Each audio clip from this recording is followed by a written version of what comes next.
रामकृष्ण हरी सर्वांना. कसे आहात सगळे? मजेत ना? आज मी करते कांद्याची पात. त्यासाठी आपण कांद्याची पेंडी मस्त धुवून घेतली. सुती कापडावरती त्याला आपण ड्राय करायला म्हणजे सुकवायला ठेवलं.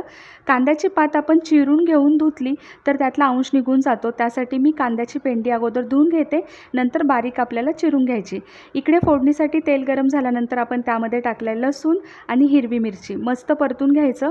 त्यानंतर बारीक चिरून घेतलेली कांद्याची पात यामध्ये टाकून घ्यायची. पुन्हा परतून घ्यायचं.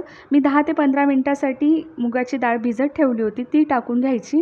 चवीनुसार मीठ टाकायचं आणि पुन्हा याला छान परतून घ्यायचं. 1 ते 2 वेळा आपल्याला याला वाफसुद्धा द्यायची आहे. तर मी आता वाफ द्यायला ठेवणार आहे. मी 2 वेळा वाफ दिली. मधला व्हिडिओ थोडासा स्किप झाला मध्ये कॉल आल्यामुळे.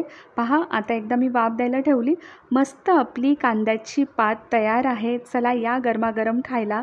ही प्लेट स्पेशल तुमच्यासाठी बनवली बरं का.